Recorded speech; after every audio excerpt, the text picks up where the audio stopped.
உங்கள்ல நிறைய பேருக்கு இருக்கக்கூடிய பிரச்சனை தலை சுத்தல். உட்கார்ந்து எந்திரிச்சா தலை சுத்துது, படுத்துட்டு எந்திரிச்சு உட்காந்தா தலை சுத்துது, இப்படியெல்லாம் சொல்றோம் இல்லைங்களா? இதற்கான முக்கியமான காரணம் என்ன? இல்ல இது நம்ம உடல்ல ஏற்படக்கூடிய ஏதாவது ஒரு பிரச்சனைக்கான ஆபத்தான அறிகுறியா? இந்த கேள்விக்கான விடையெல்லாம் இந்த பதிவுல இருக்கு. வீடியோவை ஸ்கிப் பண்ணாம முழுசா பாருங்க. நம்ம சேனலையும் சப்ஸ்கிரைப் பண்ணிக்கோங்க. நம்மளுடைய இன்ஸ்டா, ஃபேஸ்புக் பேஜையும் ஃபாலோ பண்ணிக்கோங்க. வாங்க பதிவுக்குள்ள போலாம்.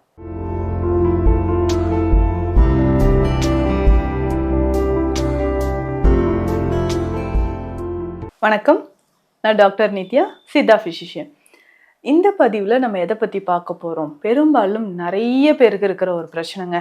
அதாவது உட்கார்ந்து எந்திரிச்சோடனே லைட்டாக தலை சுத்தல் மாதிரி இருக்கு. படுத்துட்டு எந்திரிச்சு உட்காடுறேன், அப்படியே தலை சுத்துதுங்க. யாராவது கூப்பிடுறாங்கன்னா திரும்பும்போது தலை சுத்துது. அந்த டைம்ல நான் எந்திரிச்சு 2 ஸ்டெப் எடுத்து வைக்கணும்னா அப்படியே ரைட் சைடு லெஃப்ட் சைடுன்னு ஆடிக்கிட்டே இருந்து கொஞ்சம் நேரம் கழிச்சு தான் நான் ஸ்டடி ஆகிறேன். இந்த மாதிரி தலை சுற்றல் வருவதற்கான காரணம் என்ன? இது சாதாரணமான விஷயம்னு விட்டுடலாமா? இல்ல வேறு ஏதாவது ஆபத்தான விஷயத்திற்கான அறிகுறியா இது இருக்குமா? சரிங்களா? இந்த மாதிரி டவுட் உங்கள நிறைய பேருக்கு இருக்குங்க. ஏன் அடிக்கடி இந்த மாதிரி டக்குன்னு ஒரு தலை சுத்தல் வருது அப்படின்னு பார்த்தோம்னா, உடல்ல ஏற்படக்கூடிய சில பிரச்சனைகள். அப்படி தலை சுத்தல் வருதுன்னா அதற்கான மூலிகைகளோ இல்ல மருந்துகளோ சித்த மருத்துவத்துல சித்தர்கள் என்ன சொல்லியிருக்காங்க, நம்மளுடைய வாழ்க்கை முறையில செய்யக்கூடிய மாற்றங்கள் என்ன, எல்லாமே இந்த பதிவுல பார்க்கலாம். ஸோ வீடியோ முழுசா பாருங்க. ஏன்னா நிறைய பேருக்கு இந்த ப்ராப்ளம் இருக்குங்க. எந்திரிச்சு நிக்கிறேன், உட்காந்துட்டே இருக்கேன், எந்திரிச்சு நின்னோடனே ஒரு சைடா தள்ளுது அப்படின்னு சொல்றீங்க. காரணம் முதல்ல டீஹைட்ரேஷனா இருக்கலாம். நல்லா யோசிச்சு பாருங்களேன். சரியா தண்ணி குடிக்காத நபர்களுக்கு இந்த பிரச்சனை அதிகமாவே இருக்குங்க. தண்ணி குடிக்கிறதே மறந்துட்டேன்னு சொல்லுவாங்க. யூரின் பாஸ் பண்றதையும் நான் மறந்துட்டேன். காலையில யூரின் போனேன், இப்போ நைட் ஆயிடுச்சு, இடையில நான் தண்ணியும் குடிக்கல, யூரின் போலையே அப்படின்னு யோசிப்பீங்க. இந்த மாதிரி பாடி எப்பவுமே டீஹைட்ரேஷன் ஆச்சுன்னா தலை சுத்தல் வர ஆரம்பிக்கும். ஸோ போதுமான அளவுக்கு நீர்ச்சத்து இல்லைன்னா டைஜஷன் ப்ராப்பராக நடக்காது. கான்ஸ்டிபேஷன் ப்ராப்ளம் பெரும்பாலும் உங்களை நிறைய பேருக்கு ஏற்பட்டுருங்க. அதனால போதுமான அளவுக்கு தண்ணீர் ரொம்ப முக்கியம். நீர்ச்சத்து, அதனோட கொஞ்சம் ஃபைபர், அப்போ ஃப்ரூட்ஸு, வெஜிடபிள்ஸ், இது எல்லாமே உணவில் நீங்கள் நிறைய சேர்த்துக்கும் பொழுது உங்கள் உடலில் ஏற்படக்கூடிய பாதிப்புகள் நமக்கு குறைய ஆரம்பிக்கும். அதனால தண்ணீர் சத்து உடலில் இருக்கிற மாதிரி பார்த்துக்கோங்க.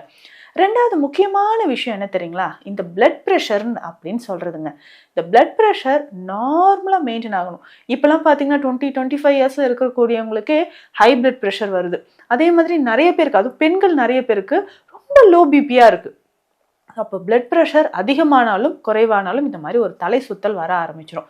நிறைய வருஷமா, ரொம்ப வருஷமா பிபிக்கான டேப்லெட் நீங்கள் எடுத்துட்டு இருக்கீங்கன்னு வச்சுக்கோங்களேன். அவங்க கரெக்டாக சொல்லுவாங்க, பிபி ரைஸ் ஆயிடுச்சுன்னு நினைக்கிறேன், தலை சுத்த ஆரம்பிச்சிருச்சு அப்படின்னு. இதில் நிறைய பேர் சொல்கிற ஒரு விஷயம் என்னென்னா, ரொம்ப லோ பிபி ஆயிடுச்சு போல இருக்கே, எனக்கு அப்படியே தலை சுத்துது அப்படின்னு சொல்லுவீங்க. அதனால ப்ரெஷர் நார்மலாக இருக்கான்னு மெயின்டைன் பண்ணிக்கணும். பெரும்பாலும் ஹை பிபி இருந்துச்சுன்னா உங்களுக்கு சிறுநீரகம் சார்ந்து வரக்கூடிய பிரச்சனைகள் வரலாம். அப்போது நமக்கு கிட்னி ப்ராப்ளமும் இருந்துச்சுன்னா இந்த தலை சுத்தல் அடிக்கடி ஏற்படும்.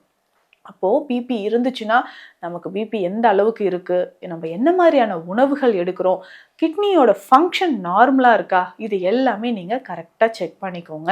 அதனால் பிபி ஹை பிபியாக இருந்தாலும் சரி, லோ ப்ரெஷராக இருந்தாலும் சரி, நமக்கு தலை சுத்தல் வரலாம். ஒரு சிலருக்கு ரொம்ப நாளாக ஹை பிபி இருந்து அதனால் பிரெயினுக்கு போகக்கூடிய பிளட்டில் அதிகமாக இருந்தாலோ இல்லை பிளட் கிளாட்ஸ் ஏற்பட்டாலோ தலை சுத்தல் வந்துக்கிட்டே இருக்கும். ஏன் சொல்கிறேன்னா, கொஞ்ச நாளாகவே இந்த ஹை பிபினால எனக்கு தலை சுத்தல் வந்துக்கிட்டே இருக்குன்னு நீங்கள் சொன்னீங்கன்னா அது ஸ்ட்ரோக் வர்றதுக்கு வாய்ப்பு இருக்குங்க. அதனால் ரொம்ப கவனமாக பார்த்துக்கணும். இல்லை பிரெயினில் ஏதாவது கிளாட்ஸ் இருக்கான்னு நம்ம செக் பண்ணிக்கணும். அப்போது ஹை பிபி இருக்குது, அதை நம்ம ரொம்ப கவனமாக பார்த்து அதற்கான ட்ரீட்மெண்ட் எடுத்துக்கணும்.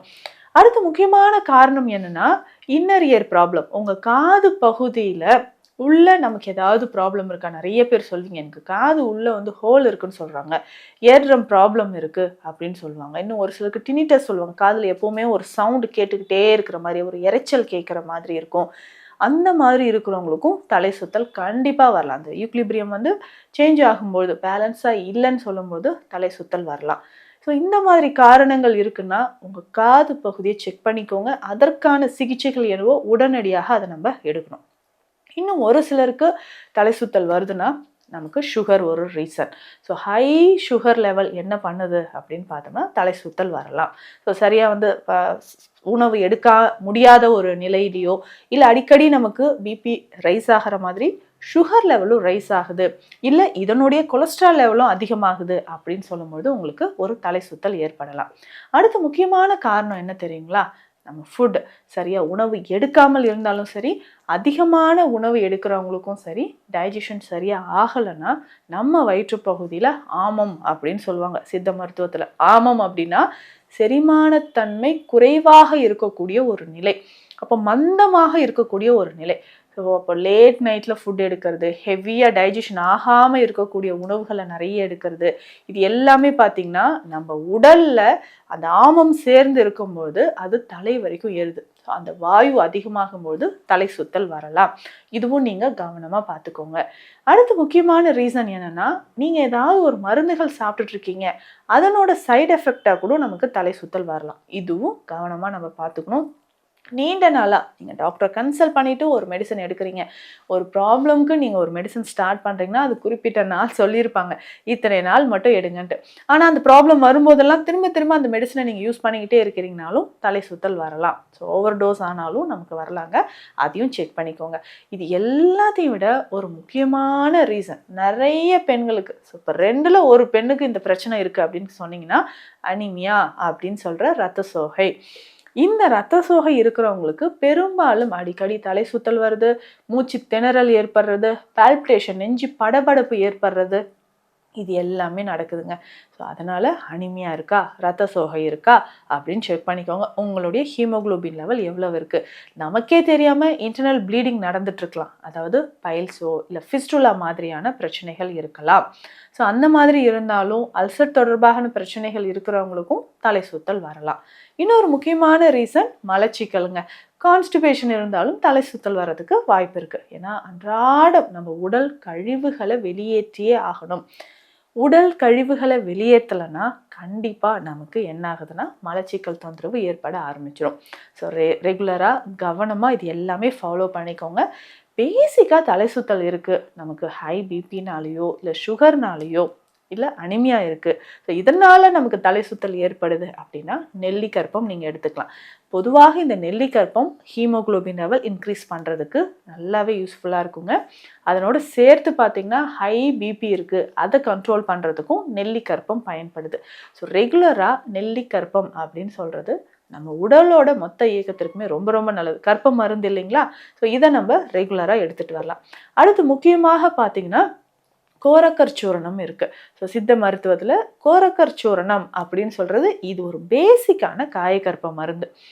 ஸோ இதை நம்ம ஃபாலோ பண்ணிக்கிட்டே வரும்பொழுதும் தலை சுத்தல் நமக்கு குறைய ஆரம்பிக்குது.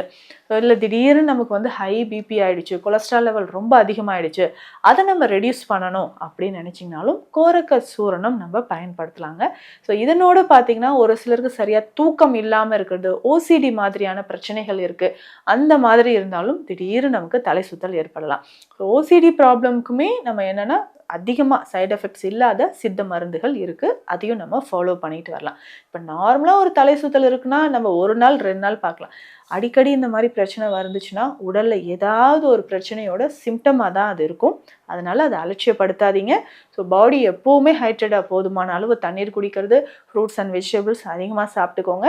எண்ணெய் சார்ந்த உணவுகளோ, நல்ல ஆயிலில் டீப் ஃப்ரை பண்ண ஃபுட்டோ, இல்லை நம்ம உப்பு சார்ந்த உணவுகள், இனிப்புகள் நிறைய சாப்பிட்றோம், இதை எல்லாமே அவாய்ட் பண்ணிக்கோங்க. முக்கியமாக அசைவ உணவுகள். ஸோ தலை சுத்தல் இருக்கிறவங்க கண்டிப்பாக நான்வெஜ் கொஞ்ச நாளைக்கு அவாய்ட் பண்ணிவிட்டு அதற்கேற்ற ஹெர்ப்ஸ் மூலிகைகளை நீங்கள் பயன்படுத்தும் போது உங்களுக்கு நல்லாவே இம்ப்ரூவ்மெண்ட் தெரிய ஆரம்பிக்கும். ஸோ இந்த பதிவில் நான் சொல்லியிருக்கக்கூடிய தகவல்கள் உங்களுக்கு யூஸ்ஃபுல்லாக இருக்கும்னு நினைக்கிறேன். இது தொடர்பான மருத்துவ ஆலோசனைகள் தேவைப்பட்டால் ஸ்க்ரீனில் இருக்கிற நம்பருக்கு கால் பண்ணுங்கள். நன்றி.